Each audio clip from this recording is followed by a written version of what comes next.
જલકુના મુસ્લિમોને appeal કરી છે, સાથે 7 વોર્ડમાં જે વસતા હોય લોકોને શું અપીલ કરી અને શું કહેવા માંગો?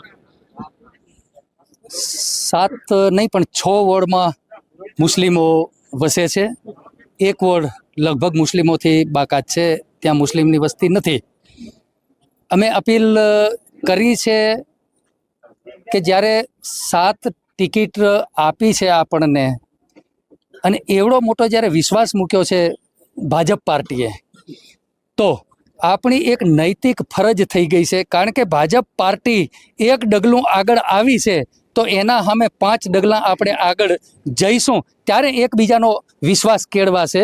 અને લગભગ 6 વોર્ડમાં તો અમે એ મિટિંગો કરી છે અને અતિ સારો પ્રતિસાદ અમને મળી રહ્યો છે. અહીં જે જગ્યાએ આપણે ઊભા છીએ એટલે વોર્ડ નંબર 3, હા આગળ, હા એટલે 2 અને 3 સમૂહમાં અહીં બાજુમાં જે મિટિંગ થઈ છે એમાં એવા ઉમેદવારો આપેલા છે કે જે આ વિસ્તાર વિકાસથી ખૂબ વંચિત રહી ગયો છે અને એવા ઉમેદવારો અહીં કને ચોઈસ કરી છે કે 2 ઠક્કર અને ઠાકોર છે કે જેમને એમના પોતાને જે પીડા છે અને લોકોની જે પીડા છે એ એમણે જોઈ છે.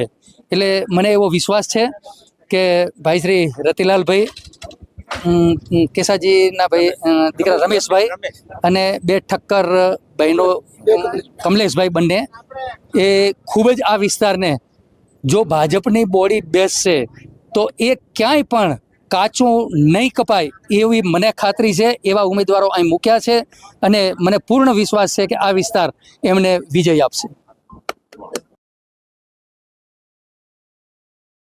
મિત્રો, અમે તો એવા સમાજમાંથી આવીએ છીએ, એવા સંપ્રદાયમાંથી આવીએ છીએ. અમે દરબાર છીએ.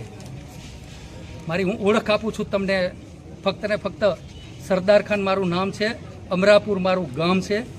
છેલ્લા 27 વર્ષથી અહીં રહું છું. પણ મને ખૂબ દુઃખ થયું. અમે ક્યારેય રાજનીતિમાં, રાધનપુરની રાજનીતિમાં હું આવ્યો નથી. આ પહેલો પ્રસંગ એવો છે કે જે તમારા વચ્ચે સાચી વાત મૂકવા માટે આવ્યો છું.